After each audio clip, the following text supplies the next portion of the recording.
right now I'm going to just read a quote from Edward Mendell House and what he had to say in a private meeting with Woodrow Wilson, president between 1913 and 1921, from the private papers of Woodrow Wilson. Quote, "Very soon, every American will be required to register their biological property in a national system designed to keep track of the people, and that will operate under the ancient system of pledging.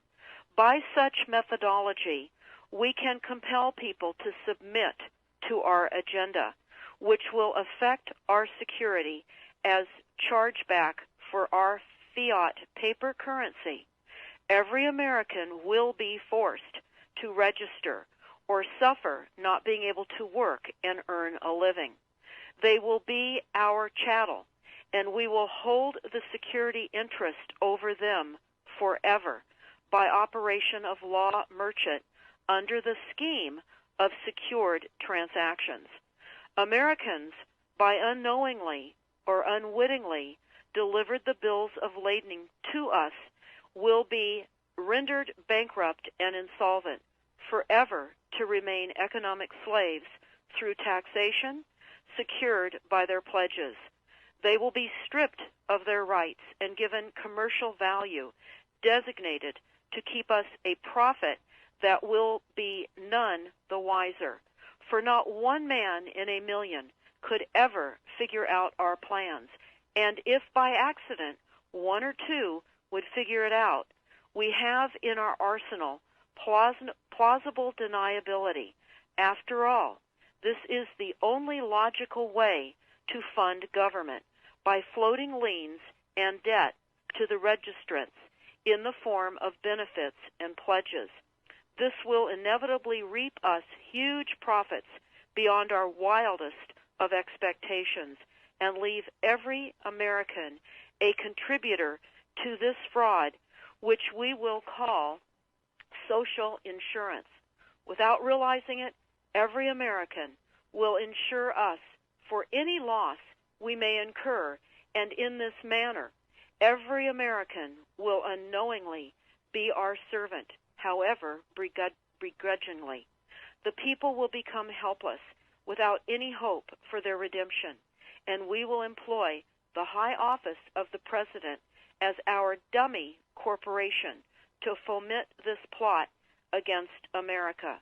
Having established plausible deniability, even if people become enlightened that they had a remedy and pursued it, the attorneys, judges, and legislators could claim that they did not understand the people's claims, especially if the technical requirements for achieving it were not followed pursuant to statutory requirements, requiring the public schools to teach civics, government, and history classes out of federally approved, politically correct textbooks written by the publishing houses owned by the owners of the Federal Reserve would assure that the people would not discover the remedy for a long time, if ever.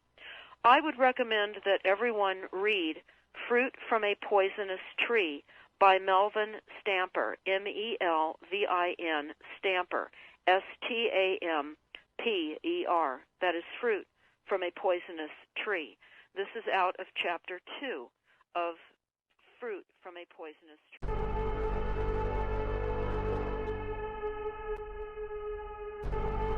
With Nick Rockefeller was one where we expressed ideas to each other and thoughts and philosophies, and he wanted me to become part of what they were doing, and for me to become a member of the CFR, and offered various business opportunities for me to get involved in, and for me to not take up the fight or the battle that I've been taking up in the past, to drop that idea, because what was the point of my fighting for the people? Right, so I had a friend, Nick Rockefeller, okay, who was one of the Rockefeller family, and he, when I was running for governor in Nevada, he came to me, introduced himself to me through an attorney, and we became friends. We started talking about things, and I learned an awful lot from Mr. Rockefeller. And one of the things that we used to talk about was the ultimate plan of the banking industry, what they wanted to accomplish. And the goals of the banking industry, not just the Federal Reserve System, but the private banks in Germany and England, all over Italy, all over the world, they all work together. They're all central banks. And they're all part of the Communist Manifesto. You know, central banking is one of the major planks of the Communist Manifesto. We talk about America being a capitalistic country, but yet at the same time we have a central bank that plans everything for us, right? And the graduated income tax is another plank of the Communist Manifesto, right? So right there you have two major planks of the Communist Manifesto that have been brought in because of the Federal Reserve System, okay? So the ultimate goal that these people have in mind is the goal to create a one-world government run by the banking industry, run by the bankers, and they're doing it in sections. The European currency, the euro, and the European Constitution is one part of it. Now they're trying to do it in America with the North American Union, right? And they want to create a new currency called the Amero, right? And the whole agenda is to create a one-world government where everybody has an RFID chip implanted in them. All money is to be in those chips, right? There'll be no more cash. And this is given me straight from Rockefeller himself. This is what they want to accomplish. And all money will be in your chips. And so instead of having cash, anytime you have money in your chip, they can take out whatever they want to take out whenever they want to. If they say you owe us this much money in taxes, they just deduct it out of your chip digitally. Total control. Total control. And if you're like me or you, and you're protesting what they're doing, they can just turn off your chip. And you have nothing. You can't buy food. You can't do anything. It's total control of the people. And that chip's connected to a database that has your purchasing records, what you do, what everything. you sell. Everything is in there, you know? And so they want a one-world government controlled by them, everybody being chipped, all your money in those chips, and they control the chips, and they control people, and you become a slave. I met Rockefeller through a female attorney I knew who called me up one day and said, one of the Rockefellers would like to meet you. I had made a video called Mad as Hell, and he'd seen the video and wanted to meet me and knew I was running for governor of Nevada. So sure, I'd love to meet him. And I met him, and I liked him, and he was a very, very smart man. And we used to talk and share ideas and thoughts. And he's the one who told me 11 months before 9/11 ever happened that there was going to be an event. Never told him what the event was going to be, but there was going to be an event. And out of that event, we were going to invade Afghanistan to run pipelines from the Caspian Sea. We were going to invade Iraq, you know, to take over the oil fields, establish a base in the Middle East, and make it all part of the New World Order. And we'd go after Chavez in Venezuela. And sure enough, later, 9/11 happened. And I remember he was telling me how you're going to see soldiers looking in caves for people in Afghanistan and Pakistan and all these places. And there's going to be this war on terror, which is no real enemy. And the whole thing is a giant hoax, you know, but it's a way for the government to take over the American people. He told you it was going to be a hoax. Oh, yeah. Oh, yeah. There's no question. He says, there's going to be war on terror. And he's just laughing. There's no... Who are we fighting? I mean, why do you think 9/11 happened and then nothing's happened since then? Do you think that our security is so great here that these people who pulled off 9/11, who were able to, can't knock down another plane? Come on, it's ridiculous. 9/11 was done by people in our own government and our own banking system to perpetuate the fear of the American people into subordinating themselves to anything the government wants them to do. That's what it's about, and to create this war, this endless war on terror. And that's why and that was the first lie. And the next lie was going into Iraq, an endless war on terror without any real enemy. That you can never define a winner. There's no one to beat, so it goes on and on forever. And they can do whatever they want. They scared the hell out of the American public. Look, this whole war on terror is a fraud. I used to say to him, what's the point of all this?